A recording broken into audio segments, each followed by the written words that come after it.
if they want to. Talk don't bother me. And welcome to Let 'em Talk. I'm Paul DeRienzo. And I'm Miss Joan Marie Moossy. And our guest is Ellen, who's from the New York. Let me read from here because my brain is scrambled when I have to do this stuff under pressure. The New York City Community Garden Coalition, NYCCGC. And thank you very much for coming, Ellen, to talk to us about about your show and about what you're doing. But on our show talk to us about what you're doing. So. Because it's a critical time for gardens right now. It sure is. Yeah. Tell us what's going on. Well, what's going on is that the city has proposed new rules for community gardens. Community gardens are under a couple of entities. Some of the community gardens, about, I think, between 500 and 600 gardens are under Green Thumb, which is with parks. So there are new rules for the Department of Parks and Recreation, DPR. And then there are a few gardens that are still under Housing Preservation and Development, HPD, and there are different rules for those gardens. And so those rules have been under discussion. We were at a few meetings about them, and that now they have been proposed. Now, why are they proposing new rules? Is it because the old rules have expired, or they're just trying to change the old rules, or? Well, the city can only make rules, so they're actually kind of laws. And before this, the gardens have been protected for 8 years under the Gardens Agreement from the state, from the Attorney General. Many people probably remember Elliot Spitzer actually running for governor under the, one of his slogans was that he saved community gardens. So this is the Attorney General Agreement, which put a stop to selling of gardens, and which was not signed by Giuliani, but it was later signed, an agreement with Bloomberg when he came to office, to protect the community gardens. And many people thought it was permanently, but in fact, the agreement only lasted for 8 years. So, and that 8 years has run now. Yes, on September 17th, the Attorney General's Gardens Agreement will expire. So the city proposed that they would make their own laws to what they told us to protect community gardens. But when they came out, we asked where were the rest of them, because the rules actually, in several pages, in several sections, subsections so far, go into great detail about how gardens could be sold to developers, how gardens could be moved, what happens to gardens that are not in good standing or which violate Green Thumb leases, or, in the case of HPD gardens, how we can just change them over to whatever. So not only are there no guarantees, but there's provisions for how to get around having a garden. Yes, that is pretty much what the rules stipulate, and we were surprised when we saw that, because we did have meetings with various people, representatives from the City Council and of the Parks Department, and we thought we were working out something acceptable. We all agreed it was going to be temporary, and that these rules did not, we needed to do further legislation to make the gardens permanent, but these rules don't even celebrate gardens in any way, or and there's no assurance of permanence at all. None. Yeah. So we are, as the New York City Community Garden Coalition, along with other groups, have decided that we are against the rules as written. Other groups include Green Guerrillas.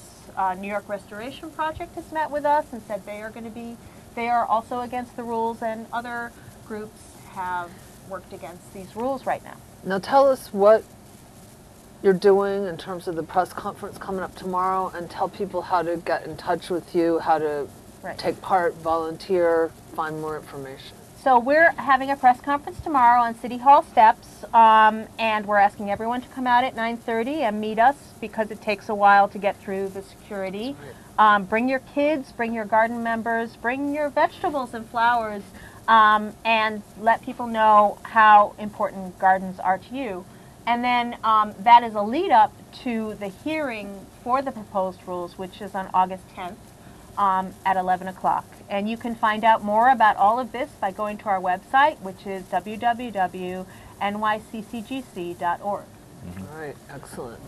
Now, Ellen Belcher, I wanted to ask you to discuss with us some of the history of the movement, because we have some tape, for example, of the direct action component, because we've been talking about the laws and the rules and the legalistic jargon that goes along with that. But we know that that the gardens are here because there was a certain amount of direct action by community gardeners to save their gardens and protect them, as I remember a number of years ago. And we have that tradition continues till today. Yes. Well, you know, many people, particularly in the Lower East Side, probably remember when Giuliani was selling off the gardens, and there were people who were trying to work within the system and try to reason with the city, but it wasn't working. And so there was direct action. People were sleeping in gardens because they were worried that the garden could be bulldozed the next day. People were Training themselves to fences. I remember that. To fences, to trees, Right. to lockdowns, which were you know, cement things Like that were boulders, specifically yeah. put in a garden, Right. and people would lock themselves down to it. And people were climbing trees in City Hall. There was a person who climbed a tree in City Hall, and yeah, we have a video of that, yeah, right? that was reenacted on Monday. Yes. Okay, well let's go take a look at the video. All right. It's a short video. It's Okay. great. Here you go.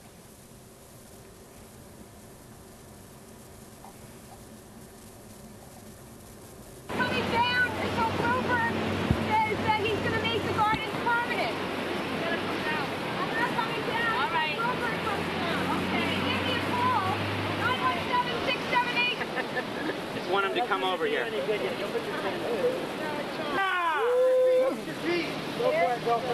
Yeah, just.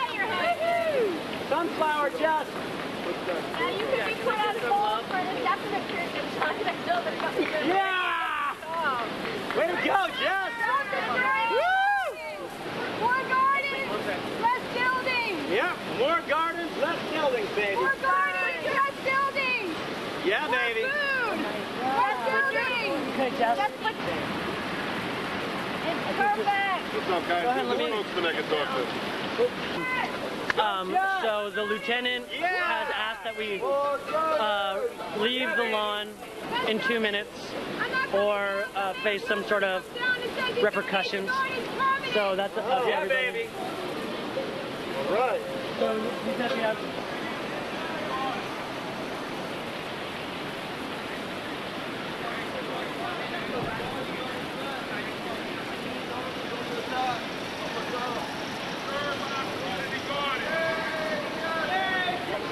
Walk over. Go, Jess!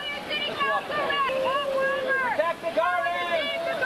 Take a hold, guys. Don't We need hold more over the gardens, less buildings. Gardens are free and cost the city nothing, but the city wants to take them away. More gardens. give us a smile, Jeff. More gardens. Give us a good smile, baby. Right, hero, Jess!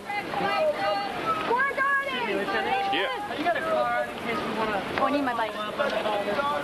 She was totally compliant as far as how she's booked and all of that. What is she being charged Protect the for? community garden! Protect the community garden!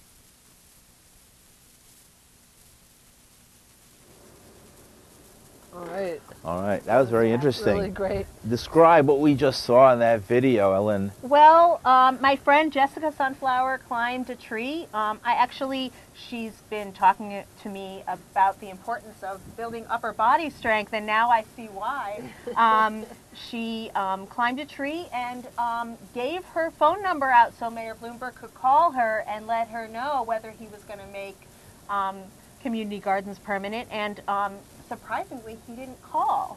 So instead, the city sent 4, 5, how many cops were there? A lot of cops Right. she's pretty small, Right. to get her down out of the tree. I'm very impressed with her tree climbing I was skills. impressed Yes. too. That was pretty good Yeah, to top of she's taken that a few tree. ropes courses, and in So what- preparation for this moment. What were the consequences they were talking about in the Did they video? arrest her? Yeah, they arrested her and brought her down and to the jail, left her in jail for 26 hours, actually. And I just got a call from her. She just got out. Oh, all right, right before the show. Right before the show. She Wow, gave me so a we have call. something to report on the garden front right here. I'll let them talk. Yep. Thank you. She was charged. Eventually, there was some confusion about her charges because apparently the cops don't know whether or not it's illegal to climb a tree. I don't think it is. It's a Parks Department thing, it sounds like. Yeah, I don't know. Yeah, so it turned out that they came up with the standard disorderly conduct, which she was charged with, and yeah, now she's. Now, how are her spirits? Because you've spoken to her right as she came out of jail. Is she doing all right? She's doing okay. She was asking me actually if it was okay that she said she wasn't a gardener. And you know what? You don't have to be a gardener to support community gardens. As I was telling her, you know, you can compost in community gardens. You could just visit the community garden. Come to a barbecue. It's a community space. The community part of community gardens is really what's most important. How many community gardens are there in New York City? Well, right now, you know, there are about 600. 600, wow. Now, are they mainly concentrated in certain areas, or is this spread all over the city pretty evenly? You know what areas they're concentrated in? They're concentrated in areas that were abandoned in the 1970s. Places where there were a lot of abandoned lots, where the community members were really tired of looking at these rubble-strewn lots that were full of, you know, rats and drug dealers and whatever, and where communities had to come together to take care of their own because the city wasn't taking care of them. So they cleaned out the lots and they made a place for their children to play and a place to grow food that they couldn't find, healthy food, or that they couldn't afford. And so a lot of gardens are 25 to 30 years old because they date from that time period. Wow. You know, South Bronx, Coney Island, Bushwick, those areas that were really just cut off from city services. So they made their own by creating these community gardens. I see. And what is the alternative? What happens if you lose a garden? What happens to that land? Well, usually what happens to land, and the Green Thumb Gardens are city-owned land, as are HPD gardens, by the way, and they lose their land, and often the land goes to developer. There was recently a garden that was under the agreement, subject to development. Those are the HPD gardens. And it actually, there's a story in the Village Voice about how this empty lot went to create this huge $800 million condominium with a little Center for African Art on 110th and 5th Avenue. But in all the news, it talks about how these people were Patterson's friends and Bloomberg's friends, and how they were creating this development, but they never mentioned that it was a garden for 25 years. Oh, it was a community garden, and I was there when they came and threw out the gardeners and replaced them with their own. The developer created their own encampment in the garden. So. So it's not even a matter, because it used to be the argument, well, this could be used for low-income housing, but there's no low-income housing being built. No, they always claim low-income housing, don't they? But it never It's turns really out. not happening. It never happens. Now, It what didn't about seem the to whole happen. thing with Bette Midler? What took place then when she donated a large amount of money for the garden? Right, let me check my notes, but I don't have my reading glasses on, so I'll just kind of speak from... Well, what happened was Giuliani started auctioning off the gardens to, you know, some of his favorite developers. And the auctions were taking place, and people, more direct action, people released crickets in the auctions and really agitated these you know, these people were not used to these people showing up and, you know, who are you guys, saying that's my land, that's our land. And so in the end, Bette Midler and her nascent group, the New York Restoration Project, were able to have at a very, I don't know how much, but I think it was a very low amount. They were given about 50 gardens, and the Trust for Public Land, Manhattan Land Trust, I'm not sure of the exact titles, they were able to have another 50 gardens. So those are now in private hands, but they're organizations, you know, and they actually... And that's about 100 gardens that's about that 100 are protected by being private property. By being private property, yes, and but they are not allowed to develop on it. It must be kept as a community garden.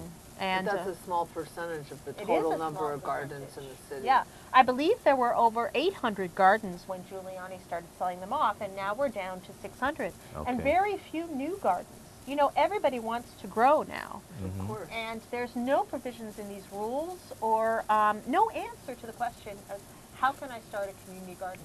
And that's our biggest What's question. the value of a community garden? Why are they valuable to a community? Well, it gives a place for the community to come together. I belong to a garden in Washington Heights, and we are such a diverse bunch. People who were living in the neighborhood since they grew up in that neighborhood, and then new people coming in, and it's kind of a place where we all come together and meet each other and kind of interact. Sometimes there's conflict in every garden, as there is in any place, but we have barbecues in the garden. We learn about growing from each other. I learn, different plants that I've never heard of. And so we all, it's kind of a place where there's no, it's our collective group that solves the problems and works together to create this beautiful space and invite the rest of the community in to visit. Right. Very good. Now we have actually some video that we were going to show of some gardeners, right? A few minutes of, and introduce the viewers to who the gardeners in New York City are, who they are. Incredibly diverse group it is. This is really focusing on the past struggles of the gardens under Giuliani. I think it's about 5 years old.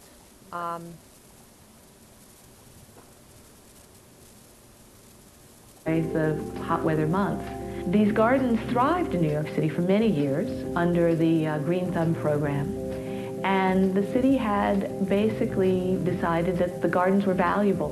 The gardens have created a community unlike anything I've ever seen. People worked together and got to know each other in a way that never really existed before. The gardens are completely interracial. A lot of what attracts community gardens are the people that have done it, the Southern blacks, the Dominicans, the Puerto Ricans, the island people that are used to farming, the Mexicans that are used to farming in their homeland. They tend to gravitate towards community gardens because they know about farming. And we New Yorkers just go along for the ride because you learn so much. I've learned so much being in this garden from Mexicans, the Dominicans, and the Puerto Ricans. They are promoting a level of integration that you simply don't see in other parts of New York City. You're not judged on the color of your skin. You're not judged on your language. You're not judged on how much money you make. Here, you're just one common person.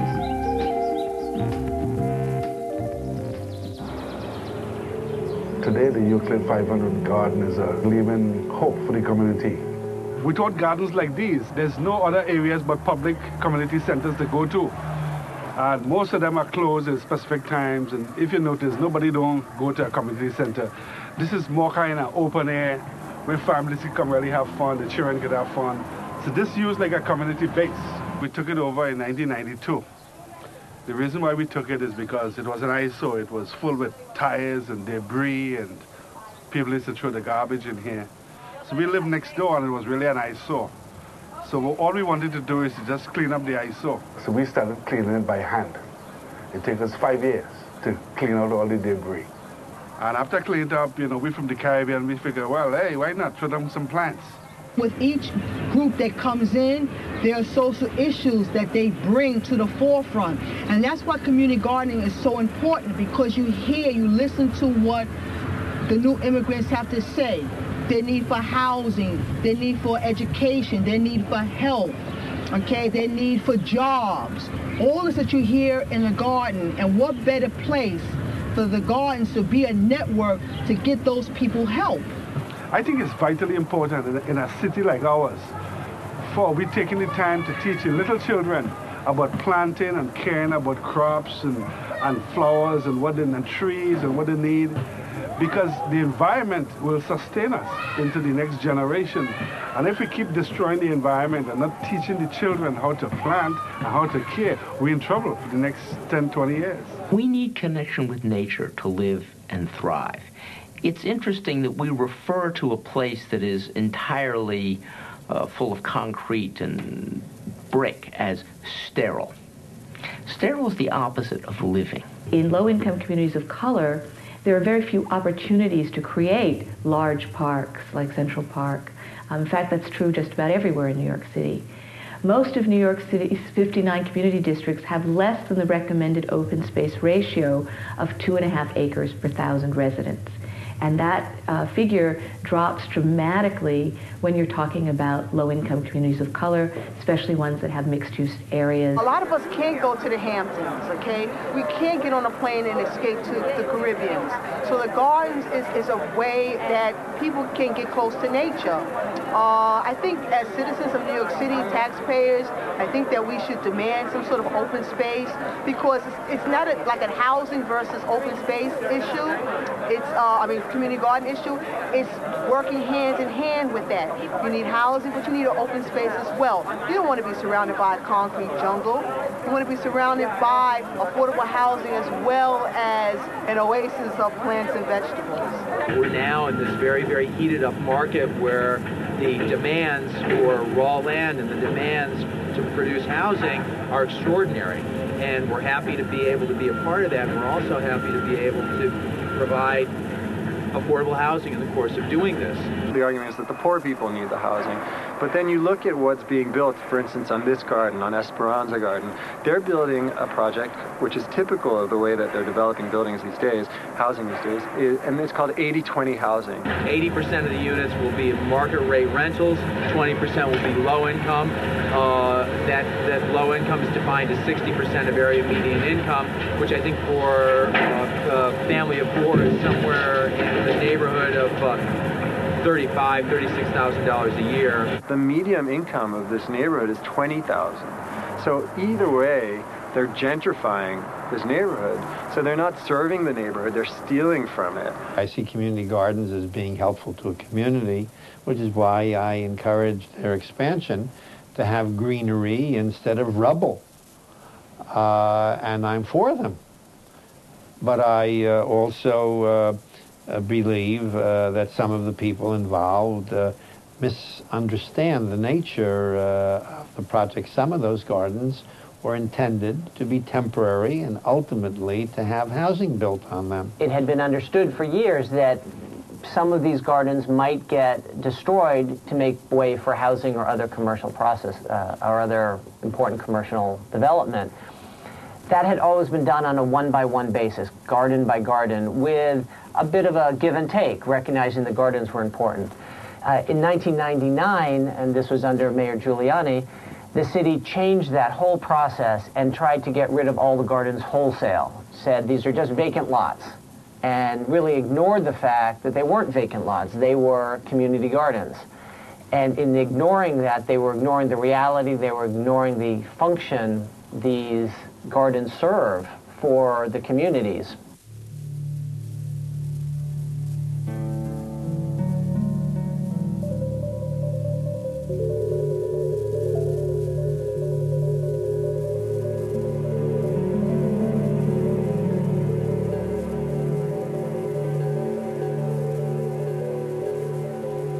Our garden is unfortunately in a very difficult legal situation right now. The mayor of this city, Mr. Giuliani, is after us and has made deals with a big-time real estate developer who wants to demolish our garden. And as things stand now, we may very well have run out of legal challenges, and our garden could very well disappear in the space of less than a week from now. I've been involved in the Jardín de la Esperanza, which is across the street from me, for 22 years, ever since the first day that it started. In fact, I was one of the people who started, along with Alicia Torres and her family, and we've worked together closely for more than 2 decades now, and turned our Esperanza garden into, I think, as good a garden as any around here, maybe even better in some ways. I say maybe something grow here. I plant some tomatoes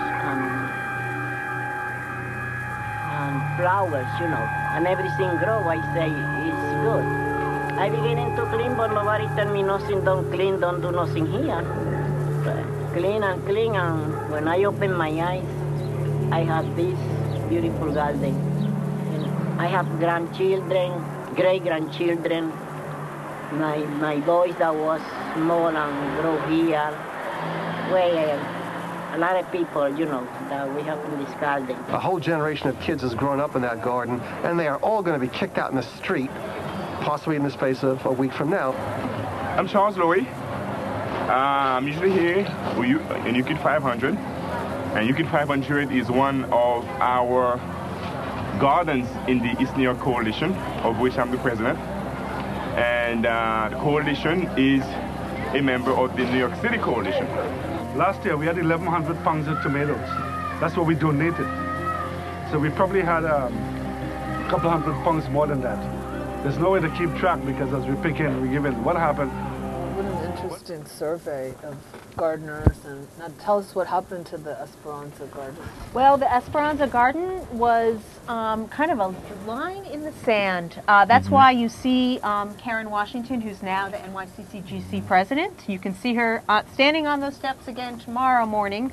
That's why they all have coats on, because right after the garden was bulldozed, and it was bulldozed because in the morning that the stopped action, the legal action against Giuliani, the very morning that looked like Eliot Spitzer was going to cease and just tell Giuliani to cease and desist bulldozing gardens, there was someone actually holding the door so that garden could be bulldozed for Giuliani's friend.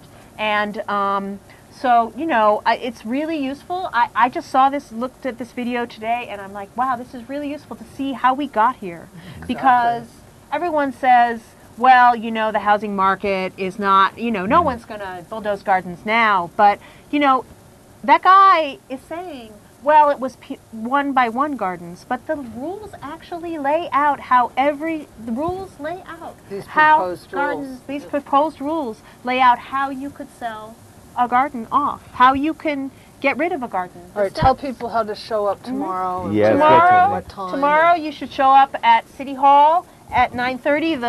We're going to be standing on the steps between 10 and 11 and letting people know how important it is to save our community gardens and why these rules are not doing it. And then again on August 10th, you should come to the hearing and testify. And if you're out of town, and I think they know a lot of people are out of town, which is why they scheduled it when they did, you can comment on rule at NYC rules something. Anyway, you can link to it from our website, nyccgc.org, and you can comment. Say that more slowly. nyccgc.org. Thank you much.